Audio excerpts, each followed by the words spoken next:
Welcome to Matters Financial and Geopolitical from a Frontier. Hope it's all going well. It's been rather cold here in Nairobi, particularly in the early hours, but there's this kind of chill factor because of the altitude that makes it feel a lot colder. Because whenever I look at the temperature gauges, I go, wow, 14, but it feels like it's 4 or something. This is a dollar index chart from Holger. And we're doing some work here around this key level of 93.50. I'm in fact bullish, but with a very tight stop. And I gave my reasons on the 7th of August when I wrote a piece called The End Zone and the Mighty Dollar. And I said, I think the rebound will gather strength because just about everyone has been lulled into a sense of security in their short positions. And that the dollar, which was deep in its end zone, has just thrown a Hail Mary pass, which is set to make up a lot of ground. And then that thinking is kind of affirmed by this piece in Bloomberg. Shorting the dollar becomes a very crowded trade. Being bearish, the dollar is the second most crowded trade across markets, according to respondents in Bank of America Merrill Lynch Global Research's August Fund Managers Survey, which leads me to believe a reversal will get more entrenched as people are forced to move in and cover their positions. The dollar index fell yesterday, slipped to 93.39. I think we've regained the 93.50 level. We were at a 3-week high before those Fed minutes were released of 94.145. There's no change in market expectations that the Fed will announce the start of balance sheet reduction in September, and I think we're all shooting in the dark as to what that's actually going to mean. But market think there's a risk to the scenario of a rate hike in December. I think, given how weak the dollar's been, which is, in my estimation, equivalent to 3 rate cuts, I think December is much more a sure thing than the market is currently pricing in, which is a 40% chance that the Fed will raise rates by December. And then playing on Don DeLillo's end zone, history is the angle at which realities meet. I thought that was pretty good.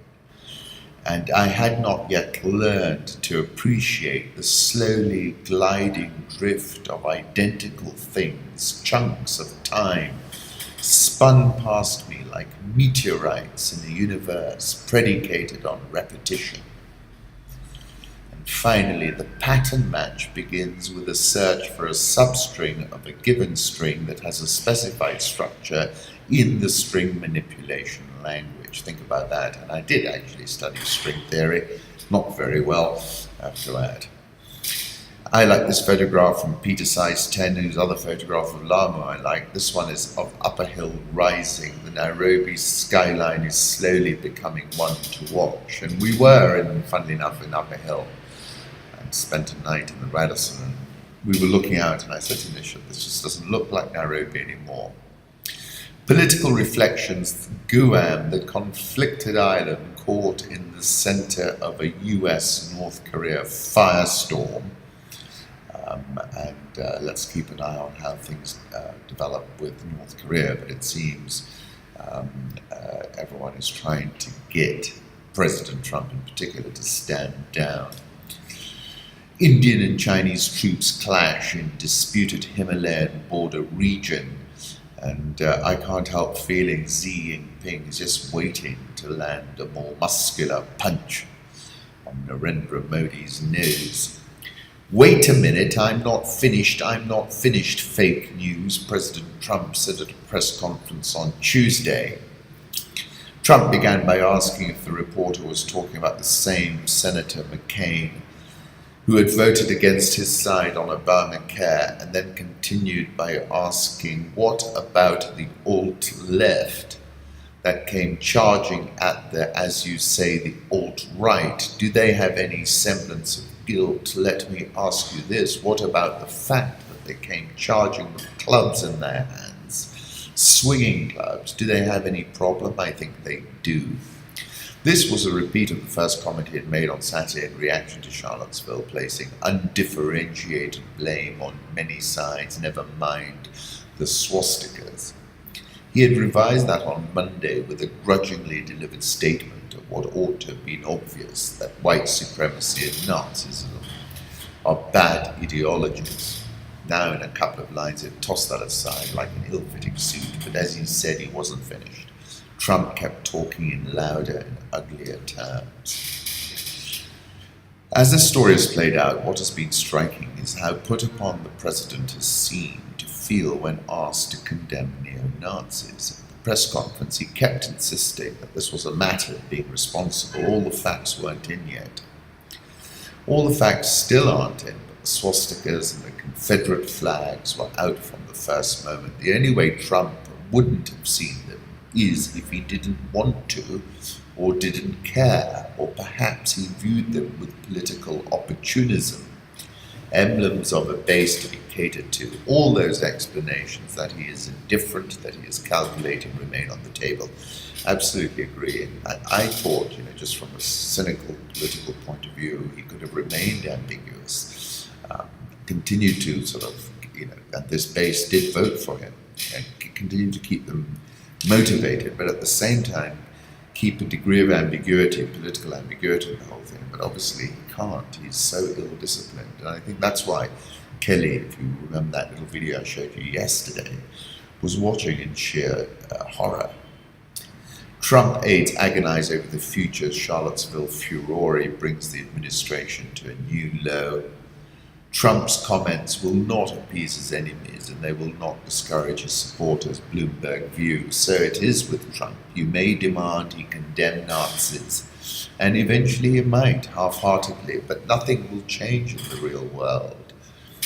Trump will continue to retweet white supremacist trolls. He will continue to listen to Steve Bannon, the dark lord of the alt-right. He will return to what he really feels the moment the teleprompter is turned off, and his White House policies will continue to be dog whistles to the kind of people who marched and killed in Charlottesville. Everyone knows when Trump's words mean something and when they mean nothing. On Tuesday at Trump Tower, they meant something. On Monday at the White House, they meant nothing. The day that Bannon is fired, that Trump unfollows and stops retweeting white nationalist trolls, that he gives up on his dumb wall, perhaps then we can take statements from him condemning Nazis seriously. Till then, stop asking him to make them. And I tweeted a couple of days ago, this is just so alarming, surreal, spinning at a dizzying speed, and most of all, he has his finger on the trigger. 22nd of May, I wrote a piece, Apocalypse Trump, and I said we are living in an unprecedented moment, and we continue to be living in that unprecedented moment. Wall Street Journal confirms the CEO Council has decided to disband first. Trump tweeted he was disbanding them second. Ouch. Axios says if a top Trump aide leaves, it could start a run on the bank. The danger for Trump now is that one senior resignation will start a run on the bank. White House Chief of Staff John Kelly, exhausted and dismayed, was shown in iconic TV shots with his head hanging during Trump's blast. He's building a more rigorous system for the staff, but it's not taking with the president.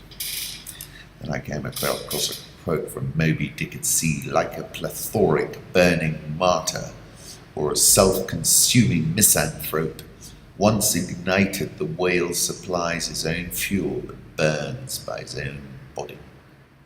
Jewish people in Trump's orbit have kept largely silent after Trump defended the Charlottesville protesters.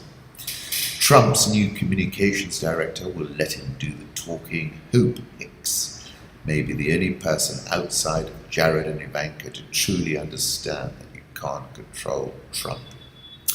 Let's move on to the currency markets, taking a look. Euro dollar 117.40.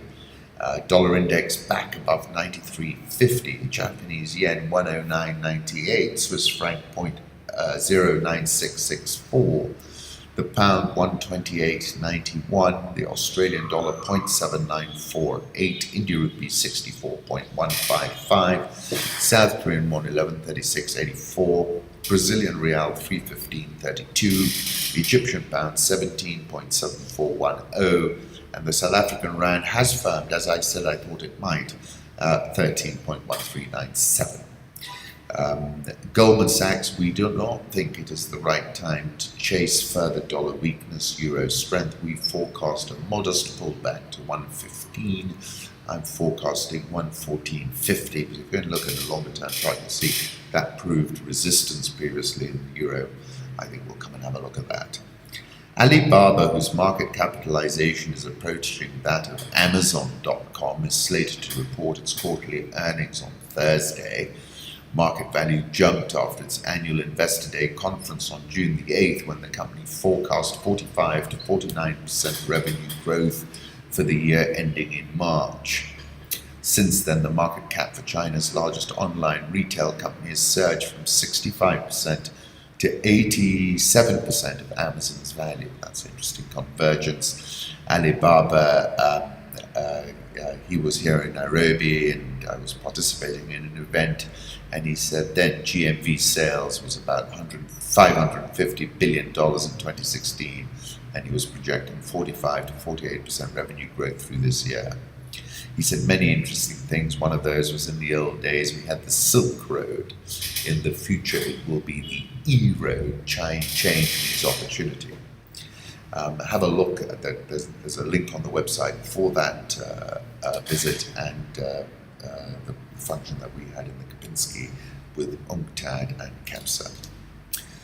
Commodity markets, I remain very bearish on oil. I've been squeezed out a couple of times. We've had rebounds which have gone far further than I expected. But I think we're now heading towards $32 a barrel. New York NYMEX closed at $47.03, currently trading at $46.86. Interesting piece in Bloomberg Gadfly, OPEC, the cartel's last stand. Since its creation more than half a century ago, OPEC has become the textbook case of a successful cartel. The 14-member club of crude exporters, which pumps 40% of the oil used every day, has held immense sway over the price of a critical commodity in the global economy. OPEC's obituary has been written many times as waves of new technologies and petroleum discoveries upended the global energy trade, yet the organization of petroleum exporting countries has just as often defied its critics. It's facing a new fight for survival as the US, once its biggest customer, unleashes record supplies of shale oil and the planet turns to renewable energy. The group is deploying its most trusted tool, cutting output, to boost prices. But whether such tactics can still succeed is unclear. 8th of May, I said the OPEC go-go days of Sheikh Yamani, his prayer beads and Delphic pronouncements belong to yesteryear. And then I was predicting an oil price crash. I said it's a Wizard of Oz moment. There is no one behind the curtain, and this market is primed to crash. I put up a photograph of Ahmed Zaki Yamani. Gold, that's popped a little bit higher, but I think, we got a triple top formation in place there, which is making me nervous about looking for a big break. What has really performed well are Bloomberg Industrial Metals Index. Look at this chart from T Commodity. Zinc surged as much as 2.4% to $3,029 a ton on the London Metal Exchange, the highest level since 2007. Aluminium up 1.3%, highest since November 2014. Nickel, copper, lead, all traded higher. Base metals rallied to a 2-year high last week, as tracked by the LMEX index, amid better than expected demand in China and a weakening dollar. The Chinese government is stepping up moves to shut illegal plants this year, both to cut excess capacity and strengthen efforts to protect the environment. And if you want an explanation of what it's all about, have a look at this chart from T Commodity as well. Let's move on to Sub-Saharan Africa. South Sudan, the world's fastest growing refugee crisis, today marks the millionth person fleeing to Uganda. War rages on in our youngest nation. It's just outrageous, it really is. Zimbabwe seeks immunity in South Africa for Grace Mugabe, predictably. Um, Mrs. Mugabe's legal team has asked for diplomatic immunity, and the request is under consideration. It will be considered by our political principals.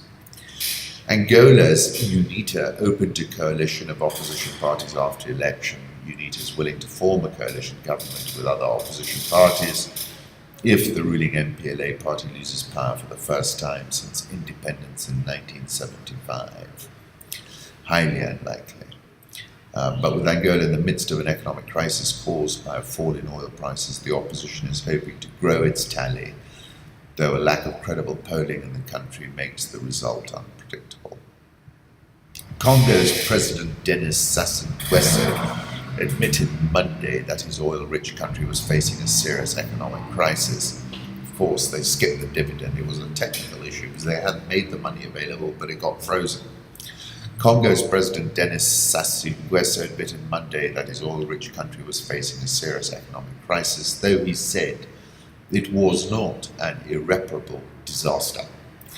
He notably called on former rebel chief Frederick Bitsamu, leader of the so-called Ninja rebel group, to turn himself in. The public debt of Congo, which is a country of 4.5 million people, represents 117% of GDP. Our country has real difficulties. Nobody should hide them. You can say that again.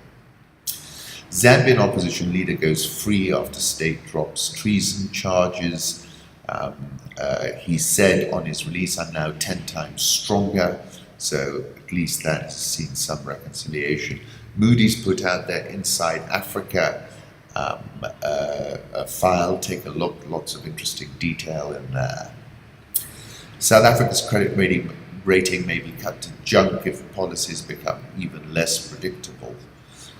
South African all shares up 9.64% year to date, not far off a record closing high. This bank's stock prices jumped 50,000% since 2002. And that's pretty incredible, isn't it? Nothing outside a financial market collapse on the scale of a Great Recession can phase Capitec Bank holdings. Lender's stock has gained in all but one of the years since it began trading in February 2002. Dollar versus rand 13.1397. As I said a few days back, I think, President Zuma's in the departure lounge. You've got to start nibbling at the rand now. Egypt plans to return to the international debt markets with a $4 billion Eurobond sale. That's a real turnaround, comeback kid. Nigerian all shares up 34.34% year to date. There's two sharp falls. Ghana Stock Exchange Composite Index up 34.14%. And I like this photograph. Welcome to Harare, the Republic of Zimbabwe, from the French lover boy. I sat and listened I waited for about 90 minutes for the presser yesterday, Raila Odinga, where he spoke of a computer-generated leader. But they did say that that would challenge the results of the general election of the Supreme Court. He stood by his claims that the electoral system was hacked and the results rigged in President Kenyatta's favor. In a press conference in the capital Nairobi, Odinga questioned the Electoral Commission's tallying process and termed Kenya's re-election as null and void. We have now decided to move to the Supreme Court and lay before the world the making of a computer-generated leadership. In the much-anticipated speech, Raila condemned the government's heavy-handed response to opposition protesters and the recent closure of civil and human rights organizations. Kenyans, he added, are being told not to protest against a leader they believe is being imposed on them through computer-generated fraud. We refuse to sit and watch Jubilee turn our country into a banana republic in a playground. More than 15 million Kenyans voted in the August 8th poll, delivering a resounding victory for President Kenyatta, who won by over 54%, Odinga's 44.7%. But as the results started trickling in on the evening of the vote, Raila and his NASA coalition held a press conference at 2 a.m. in the morning, calling the results fake and fictitious. They later claimed that the voting system was hacked in the president's favor and called it an attack on our democracy. In his speech on Wednesday, Odinga called on Kenyans to exercise civil disobedience and for all African Democrats to show solidarity with Kenyans. We shall hold vigils, moments of silence, beat drums, and do everything else to peacefully draw attention to the gross electoral injustices being meted on our country. We will not accept and move on. So, look, I think the fundamental flaw now is essentially that they're going to go to court with that document, which was a gotcha document. We got him, I think it's what it said. And I think that was a plant. I mean, to make such an elementary error not to understand that the system was an Oracle one as opposed to a Microsoft one leads me to believe that in the heat of the moment, this suddenly came out of left field from somebody they trusted. Boom, they took it as the smoking gun. It isn't. And therefore, I think this is now a fait accompli. Absolutely. I wrote a piece finding the off-ramp over the weekend, and I was saying that what we've learned is that 5 to 6% GDP growth, while better than most in Africa, is being diluted by population expansion. That's why it's not effecting meaningful trickle-down. Population of Kenya, case in point, grew by 4.3 million within a year to reach 49.7 million. I think we had a very violent move higher, more than 6% from August the 7th. It was natural for a little bit of profit taking, which is what we saw yesterday in some big banking stocks. Nairobi All Share fell 1.14%. It remains up 25.09%. Co-op had just reported first half earnings profit after tax was down 10.427%. Kenya government securities up 14.262%. They're holding 47.6 billion. This has been the flight to quality I've spoken about before. Loans and advances to customers grew 14.155% to 252.6 billion. Total assets were up 5.597%. Profit before tax was down 11.319%. Profit after tax down 10.427%. EPS was down significantly, down 25.658%, but remember, they gave you a 1 for 5 bonus, and that's why that dilution has happened. I think they said it was a commendable performance against the backdrop of a tight operating environment, especially with the capping of interest rates, general economic slowdown in an election year, currency devaluation, and hyperinflation in South Sudan.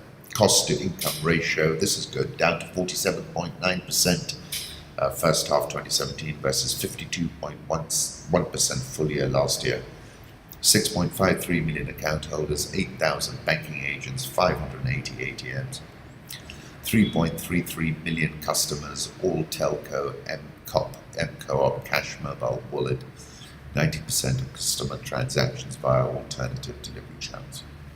I thought these were better than respectable earnings in a challenging environment, and they have a largely and more captive customer base, which is a significant area of leverage. TPS Saharan, which is the only tourism company listed at the stock exchange, reported first half earnings per share negative 1 shilling and 9 cents. Sales largely static, 2.62 billion, down 1.295%. They had a much bigger exchange loss on foreign currency loans. Loss before income tax was 230.786 million versus 74.156 million last time. The loss attributable to a shareholder is 1 shilling and 9 cents versus 43 cents. So it's double, a bit more than double. And they said during the first half of 2017, the domestic and to some extent the foreign leisure tourism segment in East Africa witnessed a slow but encouraging growth at business levels compared to last year. There was satisfactory growth in the corporate segment. Current indications for the Kenyan safari segment look much healthier, particularly for Mara, and Laikipia Mara was very full. Kenyan coastal region continues to record low materialization. I'm a bear about that. I don't think they've updated it, and I think they're really out of the game. Nairobi Saharan has been operating only with 46% of its room inventory. They're upgrading it. Management looks at the second half with much optimism and with our tested and highly successful business model. So my conclusions are Mombasa is soft. Nairobi is being refurbished. They are spending some cash. and they're just coming off a good election.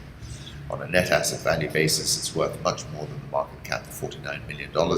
I think it's a buy. I'll put up a photograph of Nishad and Hannah riding along the lake shore at Lake Galbantaita, where they have a lovely property. A photograph of the ocean at Mombasa, Serena, where they were complaining that it's not doing that well. It's a lovely property where I'm very, very attached to it. I interviewed Mahmood Jan Mohammed a while back, but we were talking in general terms. It's interesting, I think, and relevant. I'll get back to him and try and get another interview. And then I wrote a piece once about the Serena. Let me read it to you. My memories of the Serena start in Mombasa years back, when the managing director, Mahmood Jan Mohammed, was the manager. I was then a teenager and remember losing my heart to a girl who would beat me at table tennis in a bikini.